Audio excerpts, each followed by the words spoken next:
de historia.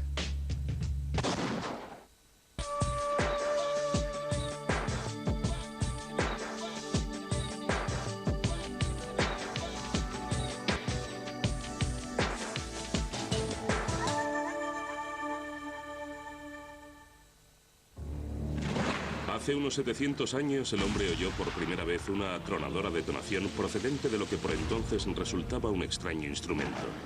¿Qué era aquel artilugio? ¿Y de dónde había salido? ¿Cómo funcionaba? ¿Cómo llegó a hacerse tan popular e importante en tan poco tiempo? Viaje en el tiempo descubriendo los misterios de una de las creaciones más poderosas del hombre, las armas de fuego. Desde las leyendas medievales que rodean a la invención de la pólvora hasta los rifles con mira láser desarrollados para el siglo XXI. Desde el romanticismo y la emoción de los revólveres de 6 tiros y los rifles del oeste americano hasta la potencia de fuego de los fusiles semiautomáticos de los locos años 20. Desde los arcabuces exquisitamente decorados de la Europa del siglo XVI hasta los rifles de asalto de nuestros días. Descubra los genios que hay detrás de los más famosos nombres de la historia de las armas de fuego. Colt, Smith y Wesson, Winchester, Browning y Luger. Hombres que fueron pioneros en la búsqueda de las herramientas mecánicamente más precisas para ampliar los dominios del hombre. La historia de las armas de fuego explora una creación que ha transformado drásticamente la historia de la humanidad.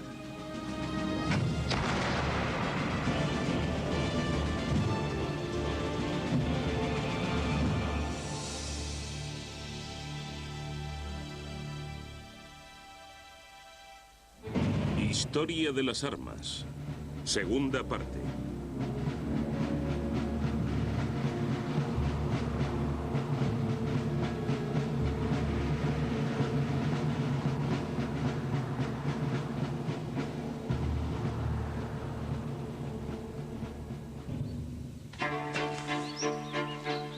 Desde antiguo se acostumbra dirimir en singular combate las disputas y vengar las afrentas causadas por la seducción de la amada esposa, una hija, etc. Tal deshonor hace de la vida una insoportable carga de la que solo la muerte puede desembarazarnos, acabando con nuestra propia existencia o con la del ofensor en el campo de batalla. Tratado sobre el duelo, 1842. Durante siglos, en las más civilizadas sociedades se han solventado las diferencias con los procedimientos más incivilizados. Entre los años 1610 y 1810 aproximadamente, el periodo en que las armas de chispa estuvieron en boga, posiblemente ninguna de ellas suscitó tanto interés, misterio y suspense como la pistola de duelo. Primitivamente los duelos consistían en enfrentamientos cuerpo a cuerpo o con garrotes. Después se evolucionó hacia la utilización del arma duelística más famosa, la espada. Pero al extenderse el uso de las armas de fuego, empezaron a fabricarse pares especialmente concebidos para su uso en los duelos. Aunque nos parezca una ironía y una barbaridad, sí que se batían. Y por supuesto, también lo hicieron muchos personajes ilustres de Norteamérica. Nuestro presidente Andrew Jackson se batió por el honor de su esposa. La bala que lo hirió en ese duelo fue lo que finalmente le causó la muerte. Él derribó a su oponente, pero resultó alcanzado. Pero no admitió haber sido herido y se marchó sin que nadie supiera, hasta que sus padrinos y la gente lo perdieron de vista que había recibido un balazo. Con el transcurso de los años, el duelo llegó a ser una forma respetable de dirimir disputas entre caballeros. A menudo se desarrollaban en público, lo que añadía más mérito a la defensa del honor. Los duelos se tomaban tan en serio que se publicaron libros de etiqueta y normas a seguir a la hora de defender la propia dignidad.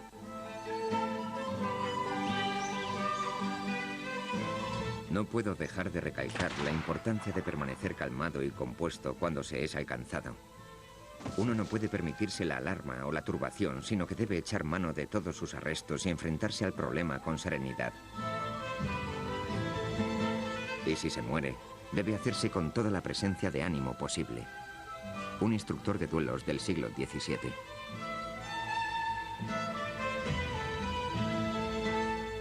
El objetivo no era necesariamente matar al oponente, ni tan siquiera herirlo. Era un asunto de honor, así que debían tener el valor de defender lo que fuera o solucionar la disputa entre ambos. Y llevaban padrinos, que eran los responsables de garantizar un duelo limpio y acorde a las normas. Alrededor de 1700 el duelo se practicaba en todas partes. En Inglaterra, Francia, Alemania o América, los hombres tarde o temprano ajustaban sus diferencias de esta forma tan truculenta. Curiosamente, la práctica era ilegal en todo el mundo, y hasta 1875 no se equiparó el duelo con el asesinato a efectos legales. Sin embargo, en Francia y en el sur de los Estados Unidos, los duelos siguieron celebrándose durante varias décadas más, hasta que en ambos continentes se endurecieron las leyes contra los duelistas. Mientras que multitud de armeros se consagraban a la fabricación artesana de hermosas pistolas de duelo profusamente decoradas, muchos otros se concentraban en el perfeccionamiento del arma como máquina. Al mismo tiempo que los hombres honorables se batían por todo el mundo, la industria armamentística estaba experimentando grandes avances. La mayor parte de las armas militares anteriores a la Guerra de Secesión tenían el interior del cañón plano. Esto significa que el cañón era simplemente un tubo pulido con el interior liso. Esto permitía cargar la bala fácil y rápidamente.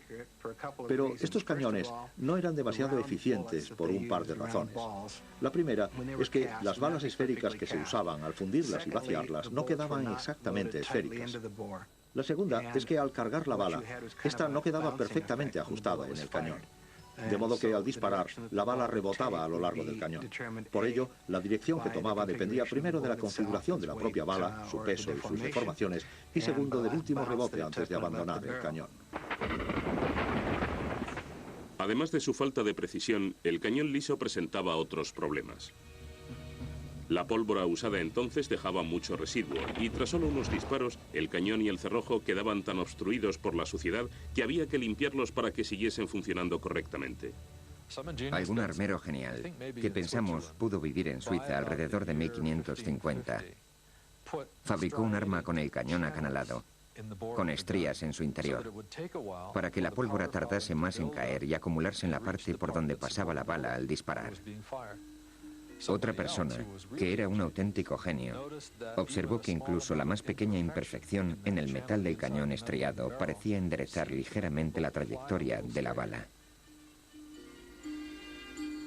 Esto condujo a lo que hoy conocemos como estriado. Este estriado se realiza practicando una o más hendiduras de forma espiral en el interior del cañón. Las estrías sujetan la bala y la obligan a girar sobre sí misma al recorrer el cañón. Al igual que ocurre al lanzar un moderno balón de fútbol, cuando una bala de plomo gira, las partes con el peso descompensado no permanecen en el mismo sitio, sino que forman círculos concéntricos alrededor de la bala formando un todo. Eso produce un equilibrio artificial que le confiere mucha estabilidad. Es poco probable que el anónimo inventor de las mágicas estrías en espiral comprendiese por qué una bala girando sobre sí misma tenía una trayectoria más recta y un impacto mayor, pero por aquel entonces tampoco lo entendía nadie. La Iglesia no aceptó las armas de fuego durante muchos siglos, ya que creía que las balas las dirigía un demonio. Así que sabemos dos cosas sobre las balas disparadas por un rifle. Una, que un ángel no podría detenerlas. La otra, que debido a la rotación, la bala silba en el aire. Y el ruido tan intenso que produce al rebotar si hierra el blanco es el grito del diablo. Así que a cualquier clérigo que presencie una exhibición de tiro le resultará obvio que hay un diablo haciendo ruido y otro guiando la bala. En algunos lugares estuvieron prohibidas las armas estriadas, los rifles, durante un tiempo. Pero ya nada podía detener el avance del rifle, especialmente si se trataba de caza mayor. Jamás un hombre había podido apuntar, disparar y atinar a un blanco situado a 100 metros. Un tirador experimentado armado con un rifle podía acertar fácilmente a un blanco situado a 180 metros. Con el nacimiento del rifle, la puntería se convirtió en una cualidad muy admirada. Alrededor del año 1600 se celebró un concurso en el que participaron los mejores tiradores. El evento se centró especialmente en el tiro con rifle. Se colocaron dianas de 1 metro de diámetro a una distancia de 270 metros. La multitud de espectadores y los jueces se quedaron maravillados por la potencia y la precisión del rifle. Paradójicamente, tardó en descubrirse el potencial militar del rifle. Durante siglos se había dado más importancia a la potencia de la descarga que a la precisión para acertar a un blanco concreto. Quienes descubrieron rápidamente la importancia del rifle fueron los primeros americanos. La vida en el Nuevo Mundo era considerablemente distinta de la de Europa. En una tierra invadida por el desorden, sin ley y en guerra permanente con los indios, un arma era la herramienta más importante y apreciada por los colonos del nuevo continente. Además, a diferencia de otros lugares del mundo, en los que la caza era legalmente una potestad del rey, en América cualquiera podía cazar donde quisiera y cuando le placiera. Se consideraba un derecho concedido por Dios al hombre para alimentar a su familia del modo que quisiera. En esta tierra, milord, los mozos, tan pronto como son capaces de disparar con un arma, se ejercitan en la práctica del delito unos y en la caza a otros. La gran cantidad de piezas disponibles y el privilegio de cazarlas libremente han convertido a los americanos en los mejores tiradores del mundo. Un ministro de la Iglesia de Inglaterra dirigiéndose al conde de Dartmouth, 1775. La letra del ministro resultaría ser profética. Los fusileros americanos armados con rifles estaban a punto de entrar en la historia mundial. La costa este de los Estados Unidos pronto se convertiría en el foco de atención mundial. Había estallado la Revolución Americana.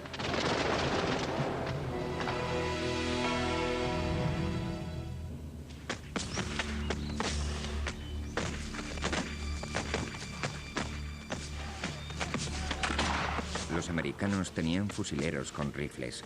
Con ellos podían alcanzar a un hombre donde quisieran hasta una distancia de 200 pasos. Llegamos a temerlos más que a los regulares de las colonias confederadas. En Kings Mountain nos masacraron. Memorias de un capitán inglés, 1802. Está claro cómo llegaron los primeros americanos a convertirse en grandes tiradores. Los chicos empezaban a ejercitarse en cuanto podían sostener un rifle. La caza era una práctica generalizada y antes de la adolescencia los niños debían contribuir a la subsistencia familiar. Pero una de las mejores cosas que pudieron ocurrir a los tiradores americanos fue la llegada de multitud de armeros holandeses, alemanes y suizos que abandonaron sus países natales en pos de la paz y la libertad en las nuevas tierras de América. Estos artesanos inmigrados, con su maestría, fueron quienes pusieron a América en la vanguardia del poder armamentístico. La vida en la frontera americana era muy diferente a la del civilizado continente europeo. El clima, la variedad de la caza y las condiciones en que se practicaba variaban enormemente con respecto a Europa Central. Para adaptarlos a estas nuevas circunstancias, los armeros introdujeron gran cantidad de modificaciones técnicas en sus rifles. Algunas de ellas fueron el alargamiento del cañón para obtener mayor campo de tiro y el perfeccionamiento de las llaves. La belleza tampoco se descuidaba. Se montaban herrajes de latón y plata exquisitamente decorados sobre hermosas culatas talladas en maderas americanas. Hacia 1750 evolucionaron hasta convertirse en un nuevo tipo de arma. Había nacido un arma larga, elegante, ligera aunque sólida, hermosa y sumamente precisa. Esta fue la primera contribución original de América al desarrollo de las armas de fuego. Finalmente se había logrado superar a las armas de fabricación europea. Pero ¿cómo se llamaría este elegante rifle de la frontera americana? A lo largo de los años su nombre ha ido variando. Pero el más famoso con diferencia fue el de rifle de Kentucky. La denominación rifle de Kentucky es engañosa, porque por lo general estas armas no se fabricaban en Kentucky, sino en Pensilvania. En cualquier caso, la más temprana referencia al rifle de Kentucky la encontramos en la letra de una canción dedicada al general Jackson y su victoria sobre los británicos en la batalla de Nueva Orleans, que alude expresamente a que sus hombres iban armados con rifles de Kentucky. Estas armas se llevaban desde Pensilvania a Kentucky, que era la última frontera en la época en que se fabricaban. No cabe duda alguna de que el arma fue inventada en Pensilvania. Daniel Boone, desde luego, y David Crockett las usaron, y después el cine los hizo famosos. Los fusileros armados con sus rifles de Kentucky tuvieron un valor inestimable para los colonos americanos. El 14 de junio de 1775, el Congreso Continental autorizó la constitución de 10 compañías de fusileros como primer paso para la creación de un nuevo ejército nacional. Al día siguiente, el Congreso nombró a George Washington su comandante en jefe. Así nacía el ejército de los Estados Unidos, inicialmente armado exclusivamente con rifles de Kentucky. Al estallar la guerra entre rebeldes y británicos, los fusileros estadounidenses eran los más temidos por los ingleses. Cierto que previamente se habían usado rifles en batalla, tanto por parte europea como americana, pero fue durante la Revolución Americana cuando el rifle tuvo mayor impacto en los usos militares. En las colonias, detrás de cada árbol y cada arbusto crece naturalmente un hombre armado con rifle. Capitán Thomas Pinkley, refiriéndose al miedo de los británicos a los rifles, 1775. Los fusileros armados con rifles de Kentucky eran tan reverenciados y respetados que algunos de ellos, al ser capturados durante la Revolución, fueron enviados a Inglaterra a realizar demostraciones de tiro con sus rifles de Kentucky, ya que los oficiales británicos no creían posible disparar con tal precisión. Y los fusileros se lo demostraron. A pesar de la importancia adquirida por el rifle en la guerra, el mosquete de cañón liso continuó siendo el caballo de batalla de la Revolución Americana. Como arma estándar, llevó el peso de los combates y decidió la mayoría de las batallas. El problema del rifle es que se tarda mucho en cargarlo. El mismo George Washington cursó una orden prohibiendo emplazar a los hombres con rifles en posiciones desde las que no pudiesen escapar o replegarse tras su primera descarga. Esto se debe a que se necesita mucho más tiempo para montar un rifle que un mosquete reglamentario del ejército. El mosquete tenía el cañón liso y posiblemente un fusil de chispa se podía cargar 2 o 3 veces por minuto, mientras que recargar un rifle podía llevar al menos 1 minuto. Pero también algunas pequeñas unidades especiales británicas disponían de rifles en cantidades ilimitadas. Sus rifles adolecían de las mismas desventajas que los de los rebeldes, pero por poco tiempo. En marzo de 1777, una nueva unidad británica partió para la Guerra de América. A bordo viajaba un inteligente joven escocés llamado Patrick Ferguson. No solo se trataba de un excelente tirador, sino que también era un ingenioso armero. A su lado viajaban 100 de sus apreciados y nuevos rifles.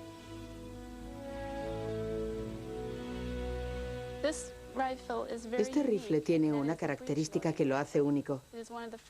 Es un rifle de retrocarga.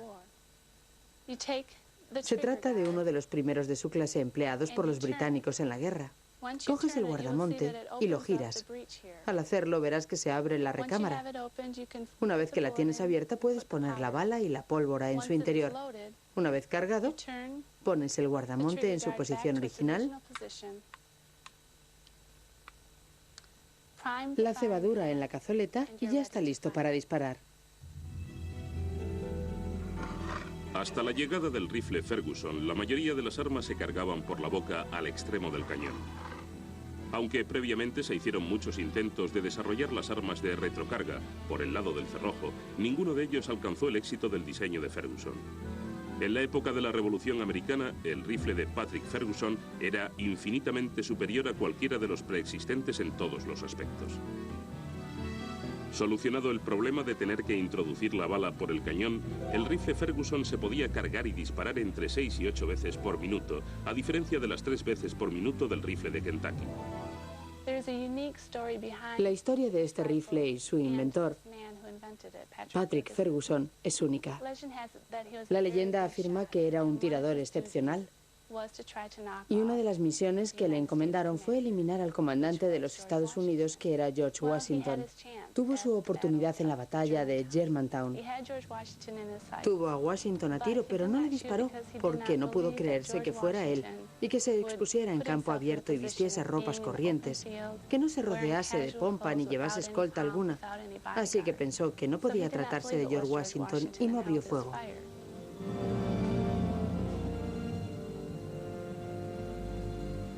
Pero la historia de Patrick Ferguson y su rifle duró poco. El 7 de octubre de 1780, en la batalla de Kings Mountain, Ferguson cayó víctima de una bala de rifle rebelde.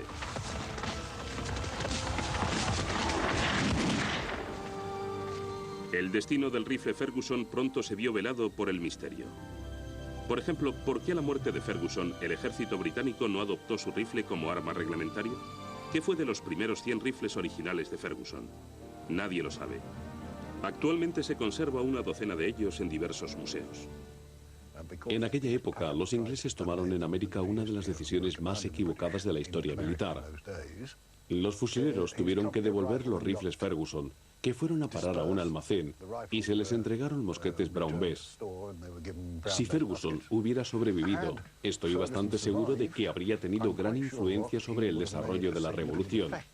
No digo que el resultado hubiera sido otro, sino que si el rifle se hubiese empezado a usar 20 años antes y todo el ejército inglés destacado en Norteamérica hubiese estado armado con él, me temo que la revolución americana podría no haberse producido. Con la rendición oficial de Lord Cornwallis al general George Washington en el otoño de 1781, la Nueva América se independizaba definitivamente de los británicos. Una de las prioridades de los Estados Unidos era la fabricación por parte del gobierno de mosquetes y rifles para en el futuro no depender de las armas extranjeras para la defensa nacional. En 1794 se eligió como emplazamiento de la primera fábrica estatal de armas una colina que dominaba el río Connecticut en Springfield, Massachusetts. Durante 174 años, la fábrica de armas de Springfield produjo armas en exclusiva para las Fuerzas Armadas de los Estados Unidos. Sin embargo, la fábrica pronto se hizo conocida por fabricar algo más que armas. Se convirtió en uno de los centros de investigación más importantes para el desarrollo industrial estadounidense.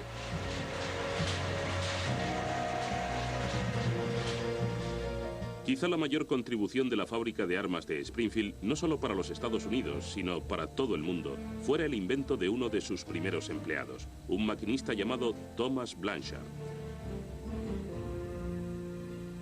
Posiblemente, el mayor avance industrial fue el torno Blanchard. Significó un cambio sustancial para las manufacturas, ya que por primera vez se podían reproducir formas irregulares. La mayoría de la gente ha visto sillas torneadas. Los bates de béisbol no son un buen ejemplo. Se hacen con una máquina de este tipo, pero su forma es regular.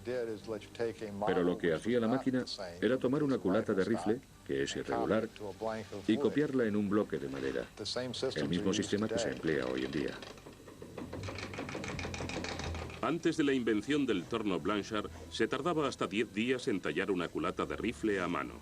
Con el torno, un niño de 12 años podía fabricar una docena en un solo día. Pero el mayor avance se logró en el campo de la industria civil. El mejor ejemplo, ya que todo el mundo usa zapatos. Una de las razones por las que se generalizó la manufactura de zapatos diferentes para el pie izquierdo y para el derecho es que facilitó la fabricación de hormas para zapatos. Eso incrementó la producción de zapatos. Posiblemente la forma en que la gente la conocerá es la máquina que usan en las ferreterías para duplicar llaves. Diríamos que es la nieta del torno Blanchard. La evolución de las armas de fuego es ilustrativa del desarrollo de las manufacturas y de la producción a escala industrial, tanto en Europa como en los Estados Unidos. Los avances de las armas condujeron al progreso de la maquinaria y la tecnología necesarias para que la revolución industrial produjese la aparición de otros inventos, así en Europa como en Estados Unidos. La enciclopedia de Diderot contiene un amplio artículo sobre la teoría de la época que decía que en la fabricación de armas y otros instrumentos de precisión era posible fabricar todas las piezas iguales y ensamblarlas al final, en lugar de ir montándolas sobre la marcha, que era lo acostumbrado en aquella época. El primer exponente de esta teoría no fue un europeo, sino un estadounidense, Elijah Whitney, quien montó una fábrica en North Haven, en Connecticut. Ese fue el origen del uso de las piezas intercambiables en Estados Unidos y en el mundo. Muchas otras industrias adoptaron el sistema de las fábricas de armas. Las manufacturas más conocidas son la máquina de escribir, la máquina de coser, la bicicleta, Todas estas industrias surgieron o se asentaron en las inmediaciones de las fábricas de armas.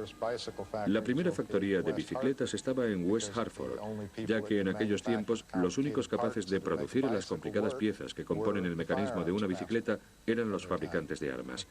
Lo mismo ocurría con las máquinas de escribir Smith Corona. Corona era un fabricante de armas, y así podríamos seguir y seguir. Se trataba, por supuesto, de una máquina de precisión, de absoluta precisión. Era casi una criatura viviente. Por ello, creo que es algo de lo que nuestra industria puede enorgullecerse. Yo me siento orgulloso.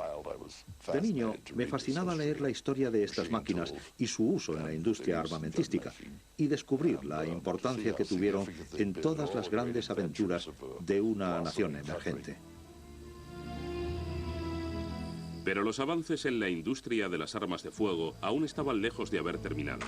Los armeros se estaban aproximando rápidamente a un hito que marcaría un punto de inflexión, curiosamente inspirado en el invento de un pastor.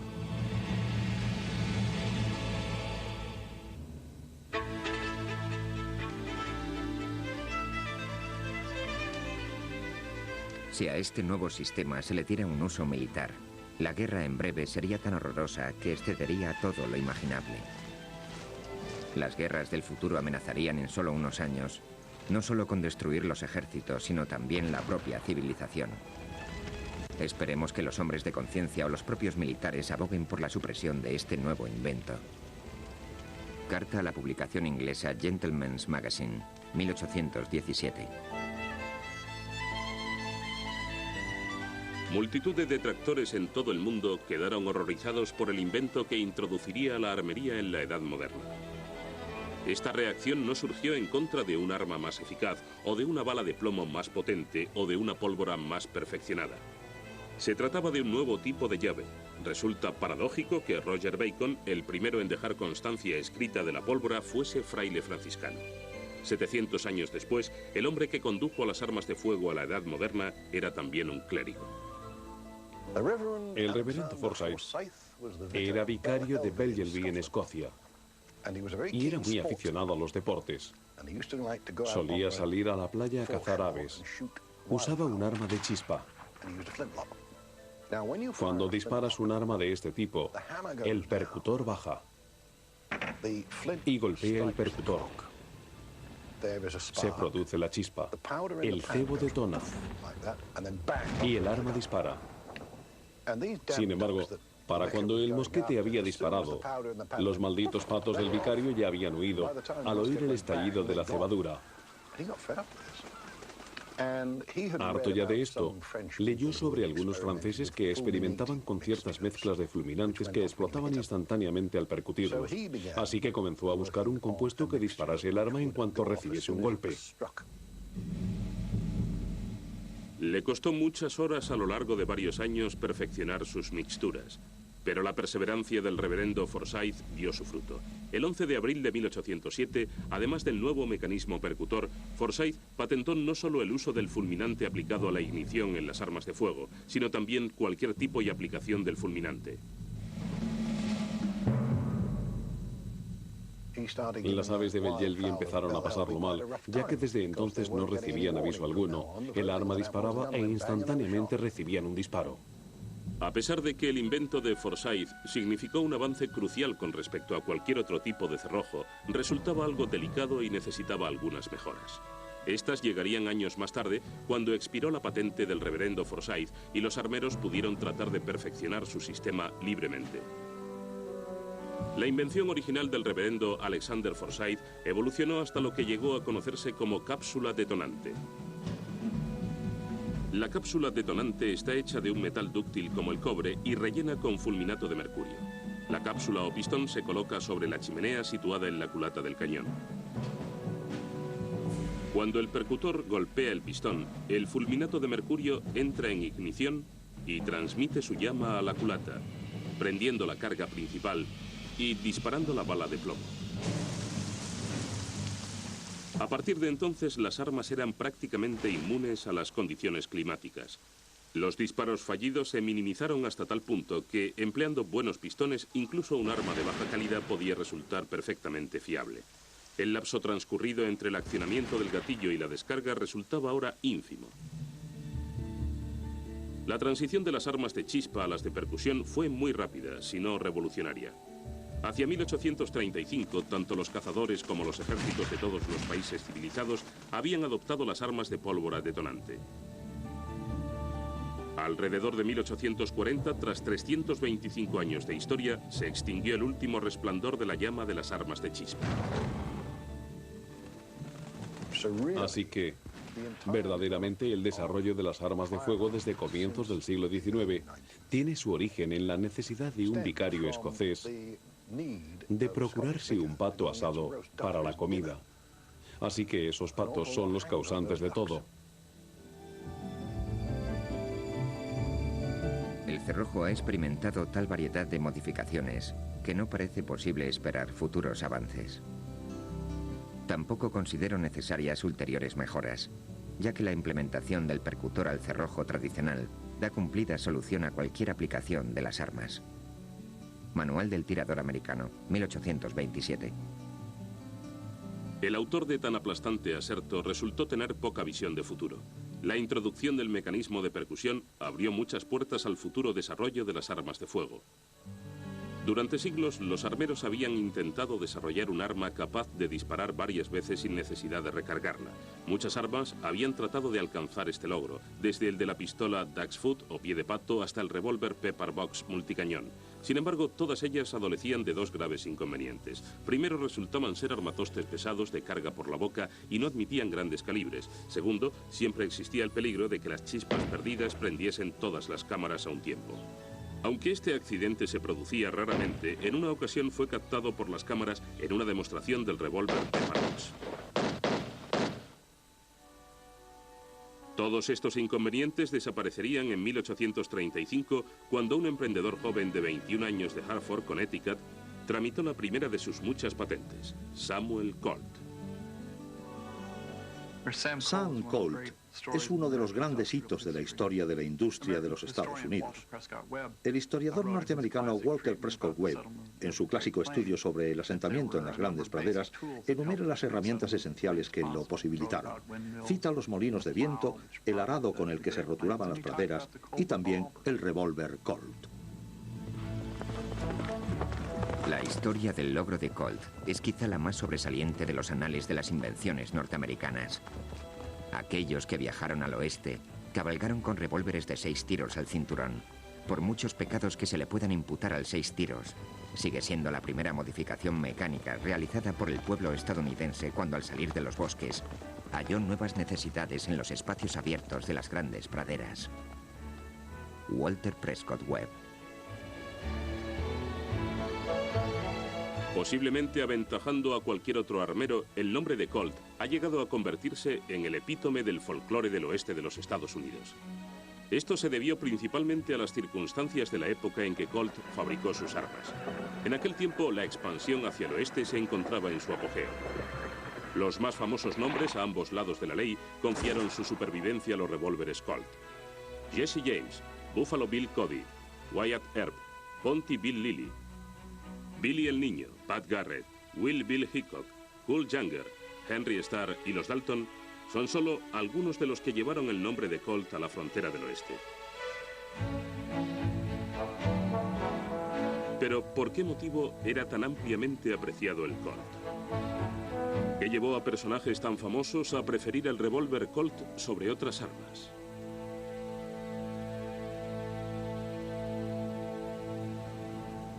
La pistola revólver de Colt es generalmente considerada, tanto en Europa como en América, el arma más eficiente de su clase existente en nuestros días. Es la pistola más fiable y segura que he usado jamás. The Prairie Traveler, 1859. Para desarrollar su revólver,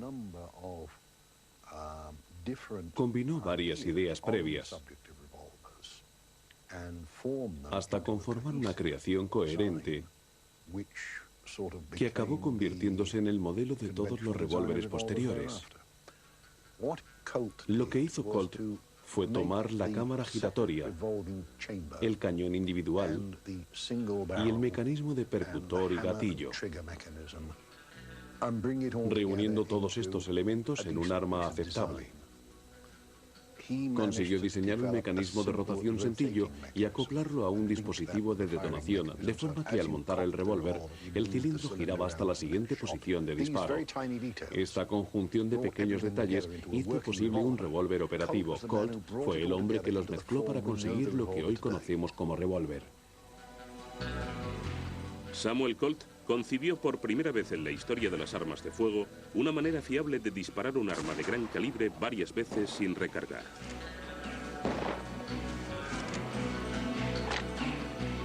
Además, ya no era necesario introducir la bala por la boca del cañón. Solo había que poner un poco de pólvora en cada cámara. Accionar la palanca de carga incorporada para introducir una bala de plomo en cada cámara e introducir un pistón o ceba en cada una de las chimeneas situadas en la parte trasera del cilindro. Nos disponemos a disparar un revólver Walter Colt fabricado en 1847. Se trata del primer revólver operativo de percusión. Dispara balas esféricas y cónicas del calibre 44. Al amartillar, la cámara y el cañón se alinean automáticamente. Hemos engrasado el frontal de la cámara para evitar una descarga múltiple. Al apretar el gatillo, el arma dispara. Las ventas de Colt se dispararon rápidamente tanto en el ámbito civil como en el militar. Samuel Colt, además de tener una mercancía fácilmente vendible y de hacer todo lo posible para evitar que se violara su patente, era por encima de todo un genio de la autopromoción. El éxito de Sam Colt no dependió exclusivamente de su inventiva, sino también de su habilidad para promocionar sus productos. Tenía la habilidad de rentabilizar los obsequios que hacía a personas que podían ayudarle en la consecución de contratos para la venta de sus productos, o a gente que tenía contactos en la política, la economía o la industria, para así hacer viables y posibles sus negocios, incrementando de este modo las ventas de sus mercancías. Como siempre fue un showman, Samuel Colt instaló espléndidas exposiciones de sus armas en lugares tan transitados como el Palacio de Cristal de la ciudad de Nueva York. La compañía Colt patrocinó en todo el mundo multitud de espectáculos del salvaje oeste en los que se usaban sus armas. Samuel Colt convirtió su nombre y su arma en sinónimos, trascendiendo el mundo de las armas de fuego. Pero las armas de Colt hacían honor a su reputación. Eran las mejores y eran solicitadas no solo en los Estados Unidos, sino en todo el mundo. Estaban bien hechas, eran fiables y, lo más importante, eran asequibles. Estados Unidos estaba ahora a la cabeza del desarrollo armamentístico. Ahora que se podía disparar rápidamente, los armeros de todo el mundo buscaban un método rápido de carga y recarga. Una vez más, Estados Unidos ofrecería la solución con la ayuda de dos hombres, Horace Smith y Daniel Beer Wilson.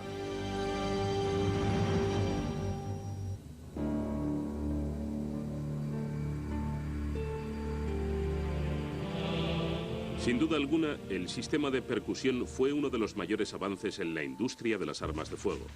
Tratándose del sistema de ignición estándar hasta la década de 1870, realizó millones de disparos en conflictos tales como la Guerra de Secesión. A pesar de ello, todavía arrastraba un grave defecto.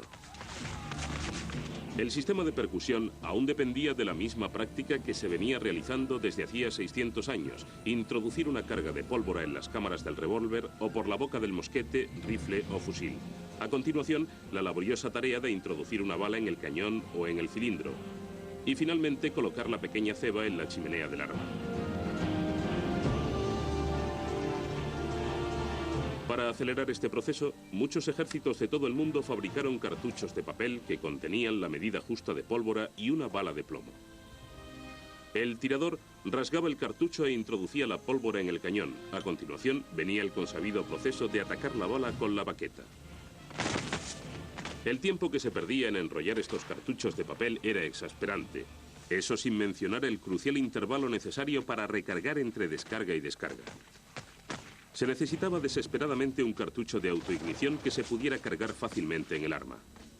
Hasta principios de la década de 1850 no se empezó a desarrollar el cartucho de autoignición. Y es posible que el primer cartucho único para la bala y la pólvora sea, curiosamente, uno de los que más se fabrican en nuestros días. Es el que hoy conocemos como Rimfire del 22. Fue patentado en agosto de 1854 por dos hombres, Horace Smith y Daniel Beer Wisson. Básicamente tomaron un pistón y pusieron en su interior un poco de pólvora y una bala, conformando así lo que actualmente llamamos un cartucho metálico. Previamente se había intentado muchas veces fabricar cartuchos metálicos, pero fueron Smith y Wisson quienes materializaron esta idea. A pesar de que probaron sus cartuchos con varios tipos de armas, sabían que su invento funcionaría estupendamente en un revólver. Desgraciadamente esto no era fácil de resolver, puesto que no existía ningún tipo de revólver en el que pudiese usar estos cartuchos. Aún peor, Samuel Colt había protegido sólidamente su invento patentando cualquier tipo de revólver, sin importar que funcionase con cartuchos. Pero Smith y Wisson eran algo más que unos armeros magníficos, también eran sagaces hombres de negocios. Mientras aguardaban a que la patente de Colt expirase en 1857, adquirieron los derechos sobre otras patentes que pudieran permitirles construir su revólver de cartuchos. Un arma que podía comercializarse tan pronto como venciese la patente de Colt 3 años después. A pesar de que tuvieron que construir varios prototipos y sufrieron varios descalabros financieros en el proceso de llevar a cabo el revólver, el mecanismo funcionaba perfectamente. Hacia enero de 1857 comercializaron el primer revólver Smith & Wesson modelo 1 del calibre 22. Aquello significó el inicio de la fabricación industrial de cartuchos metálicos. Entre 1856 y la década de 1870, nadie más en los Estados Unidos ni en el mundo pudo fabricar revólveres que usasen cartuchos metálicos, debido a las patentes exclusivas de la Smith & Wesson, ni tampoco el tambor cuya patente compraron a un hombre llamado Roland White, quien irónicamente había trabajado para Colt, que había rechazado el invento. El tambor es un cilindro hueco de extremo a extremo. Esto resultaba esencial para el empleo de los cartuchos que se cargan aún hoy por la parte trasera del cilindro.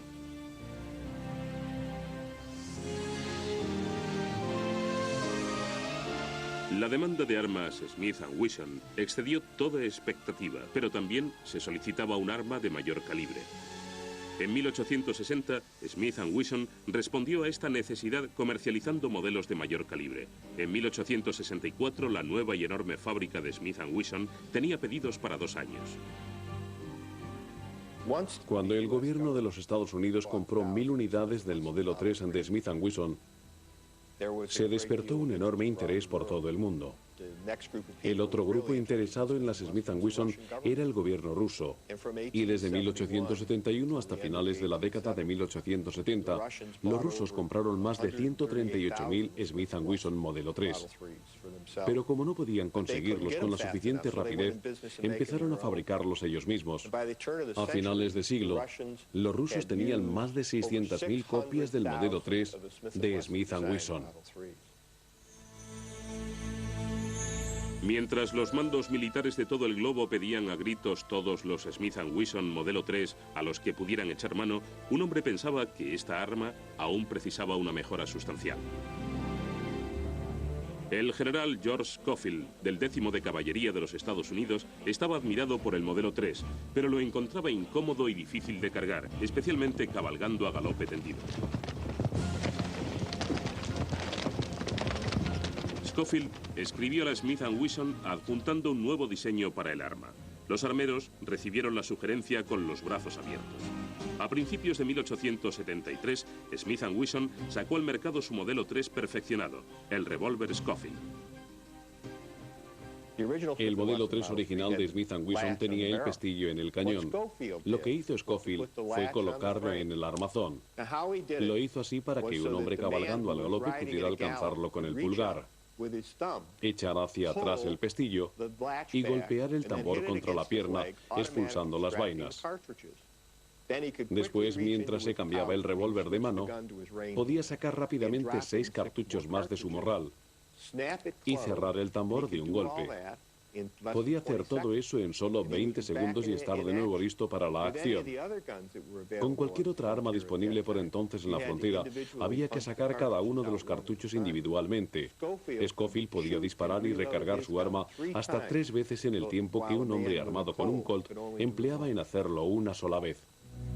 Con fabricantes de armas como Smith & Wesson y la compañía fabricante de armas de fuego Colt, Estados Unidos seguía siendo el líder mundial en la fabricación de armas.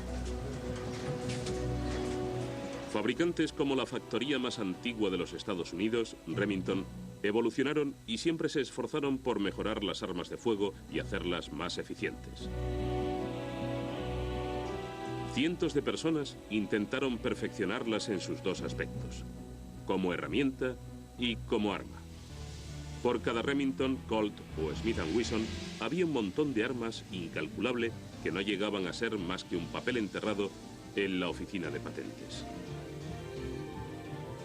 El registro de la propiedad industrial conserva una enorme cantidad de patentes de armas de fuego. Hubo una época cuando yo estudiaba todas estas cosas en que iba a Washington, me alojaba en el viejo Hotel Willard y me iba al registro que estaba enfrente. Allí me pasaba el día, y el siguiente, y el siguiente. Los empleados ya me conocían y me daban cuanto quería sin necesidad de pedirlo. Si vives lo suficiente para repasar todo aquello, verás que hay millones de ideas que se quedaron en nada. La historia de las armas de fuego, desde una perspectiva global, son 6 siglos fascinantes. Y toda esta historia es muy complicada. Además, se da el hecho de que se desarrolla a lo largo de 600 años. Hay muchos países implicados, multitud de inventores, gran cantidad de tipos de armas diferentes. Está compuesta de arte, de maestría, de una complicadísima mecánica, de química, de física, de funcionalidad. Y si hablamos de romanticismo, como dirían muchos coleccionistas, si este objeto pudiese hablar, podría narrarnos su propia historia.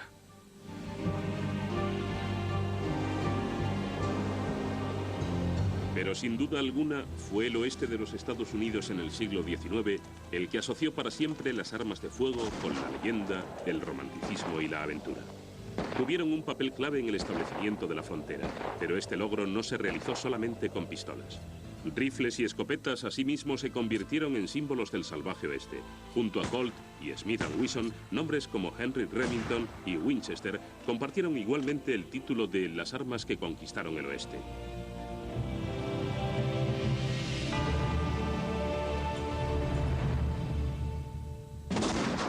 Tras 600 años de progreso y modificaciones, el arma de fuego estaba lista para su más importante salto adelante.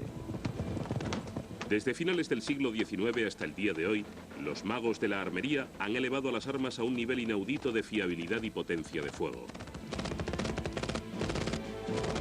En el próximo capítulo de Historia de las Armas de Fuego, conozcan a legendarios armeros como Oliver Winchester, Henry Tyler y a infames pistoleros como Jesse James y Will Bill Hickok. Vean cómo Annie Oakley convirtió el emocionante deporte del tiro al blanco en una demostración de la igualdad de la mujer. Descubran cómo los nativos americanos aventajaron a la caballería de los Estados Unidos y vencieron al hombre blanco en su propio juego mortal. Conozcan al genio que diseñó las armas que ayudaron a los aliados a ganar 2 guerras mundiales.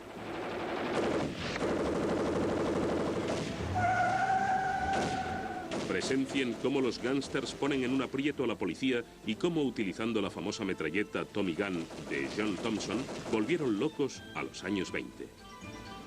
Vean cómo un mecánico de tanques ruso combinó un rifle con una ametralladora para desarrollar un arma que 40 años después es un arma revolucionaria. ¿Han alcanzado las armas su máximo nivel de perfección? Sigan la fascinante evolución de la potencia de fuego en el próximo capítulo de Historia de las Armas de Fuego.